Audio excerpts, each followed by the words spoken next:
Halo teman-teman semuanya, terima kasih sudah klik video ini. Di video kali ini kita akan meneruskan wisata di Stone Garden Padalarang.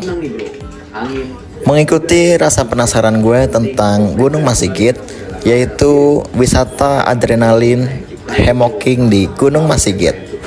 Nah, ini gue lagi lihat review dari My Trip My Adventure di channel YouTube-nya Transmedia. Setelah melihat tayangannya, gue jadi semakin penasaran nih guys. Karena gue udah cari informasi tentang gimana sih caranya untuk wisata di Gunung Masigit. Ini caranya gampang banget. Gue langsung diarahin ke nomor WA untuk pemesanan reservasi. Dan benar sesuai yang gue lihat di YouTube, ini harganya 250.000 per orang. Gue juga udah booking buat hari Minggu depan. Dan ini bisa booking cuma buat satu orang doang sih. Kebetulan teman-teman gue nggak ada yang berani, jadi gue mau sendirian. Gue juga belum yakin sih mau ke sana, tapi kita coba lihat aja. Semoga bisa. Tapi tenang aja, karena di informasi ini ditemani sama 2 guide, jadi gue nggak khawatir di sana. Dan untuk pengamanannya juga safety tentunya, karena udah masuk TV juga. Oke, kita nunggu di hari Minggu depan. 1 minggu kemudian. Dan hari yang ditunggu pun akhirnya tiba juga. Ini gue berangkat dari rumah sekitar jam 5:30 pagi. Untuk perjalanannya sendiri memakan waktu sekitar 45 menit. Dan di jam 6:30 pagi gue udah sampai di tempatnya, karena jam 7 kita akan mulai trekking. Iya, trekking. Gunung itu tuh yang ada di depan. Ini gue udah ada di tebing Masigit. Gue mau naik ke atas sana di ulang tahun gue yang ke-25. Ini akan jadi pengalaman yang seru. Nah, Geosite Stone Garden Padalarang. Ini kebetulan gue udah ada janji buat hammockan di tebing Masigit. Itu bukan gunung sih, ini mah kayak gunung batu gitu, tinggi. Gue mau mendaki ke sana dan gue mau hammockan di atas tebing. Itu tingginya sekitar berapa ya, 90 atau 100 meter gitu. Itu gunungnya di belakang. Setelah ketemu dengan guide-nya di base camp, akhirnya kita mulai untuk mendaki Gunung Masigit ini. Gue hari ini ditemani oleh Kang Broy dan Kang Dedi. Karena mengharuskan kita trekking, gue saranin kalian wajib bawa makanan atau minuman dari bawah, karena di atas itu udah gak ada warung. Gue lihat dari bawah gunungnya mungkin gak terlalu tinggi, tapi ini hikingnya benar-benar bikin cukup ngos-ngosan dan dengkul getar dikit sih. Estimasi mendakinya sendiri itu 15-20 menitan, tergantung kalian. Untung kita sampainya pagi. Coba kalau siang, pasti ini bakal kerasa panas banget sih di kulit. Akhirnya kita sampai juga di puncak. Dan saung ini jadi tempat istirahat kita sambil untuk bersiap-siap. Gue udah deg-degan banget nih, udah sampai di sini. Wah, kira-kira berani nggak ya? Rasanya tuh masih nggak percaya, karena minggu kemarin gue masih lihat di TV dan sekarang gue berada di samping batu itu. Wah. Dan kita harus menunggu sekitar 10 menitan buat Kang Dodi pasang dulu alatnya. Nah, ini adalah Gunung Masigit. Di balik namanya ternyata menyimpan sedikit cerita. Masigit sendiri berasal dari kata masjid. Kata Kang Dodi, suara azan dari berbagai wilayah di Padalarang ini akan terdengar sangat jelas dari puncak gunung ini. Masya Allah, ini keren banget sih. Nah, selanjutnya gue dipersilahkan untuk memakai safety buat diri gue, yaitu helm dan tali pinggang.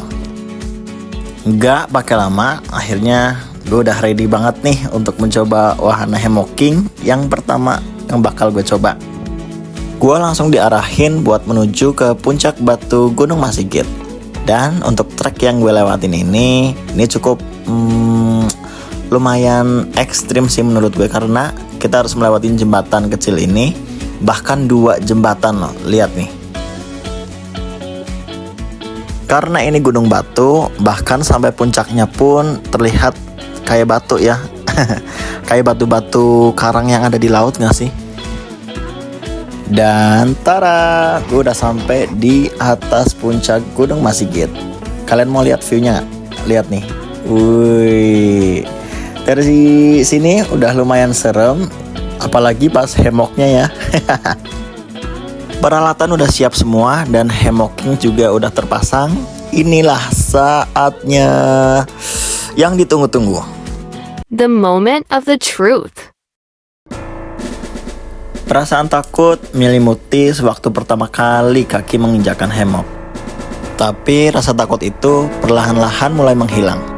Karena ada Kang Dodi yang selalu nyemangatin gua untuk tetap fokus pada pijakan kaki ke hemok. Dan tipsnya adalah jangan lihat ke bawah, fokus pada pegangan tangan ke batu dan pijakan kaki di hemok. Dan walaupun udah di atas ini, keringat dingin gak terbendung untuk keluar deras di telapak tangan dan kaki gua. Karena mengetahui badan ini sudah berada di atas ketinggian 100 meter di atas tanah. Karena ini spesial kelahiran gue yang ke-25 tahun, gue sangat bersyukur banget atas keinginan-keinginan gue yang selalu gue dapetin secara mudah. Selain itu, gue juga udah bisa hidup mandiri sejak gue lulus sekolah di tahun 2016. Alhamdulillah.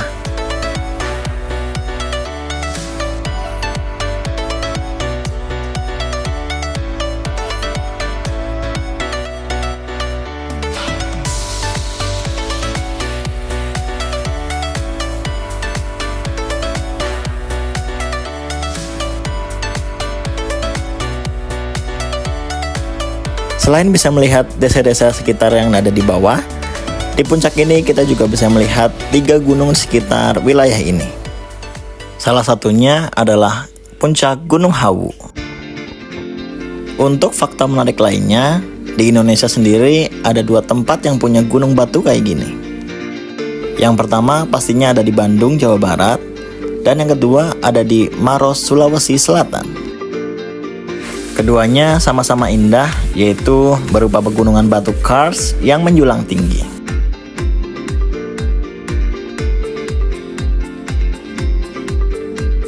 Tidak terasa waktu berjalan begitu cepat ketika gue lagi ada di atas ini. Eits, tapi jangan khawatir, petualangan ini belum selesai sampai di sini. Penasaran? Karena gue mau mencoba wahana lainnya yang ada di sini. Masih ada 2 wahana lagi yang wajib gue coba. Kira-kira apa aja ya? Ada yang bisa nebak? Setelah 30 menit di atas hemok, gue disuruh pindah ke tebing seberang oleh Kang Dodi. Dan ternyata dia udah standby buat foto-foto gue dari seberang batu di atas.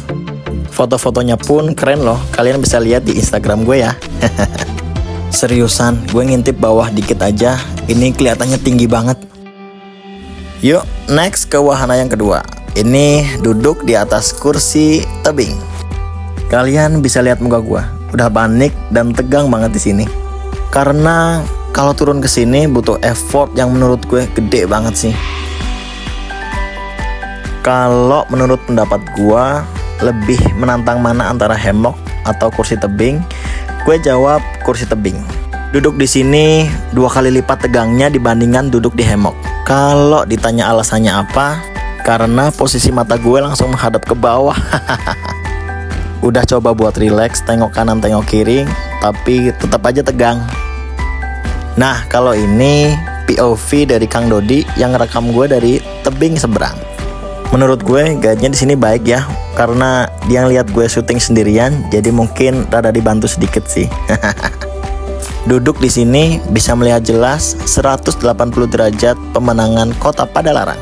Sebelumnya gue mau berterima kasih buat para guide yang sudah sabar menemani gue buat syuting di ketinggian ini.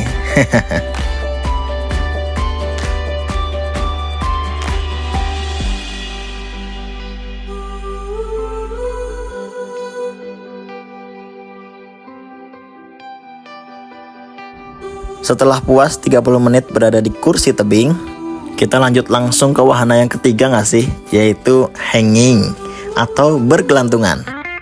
Dan inilah waktu yang gue tunggu-tunggu dari kemarin. Menurut gue, untuk hasil foto yang paling bagus yaitu berada di hanging kayak gini. Dan challenge-nya yaitu gue disuruh posisi terbalik, yaitu kepala di bawah dan kaki di atas. Kata aku mah, oke, siapa takut. Gak pakai lama, gue langsung menyelesaikan challenge ini dengan mudah. Alhamdulillah untuk trip kali ini berjalan mulus dari awal sampai akhir, tidak ada kendala sama sekali.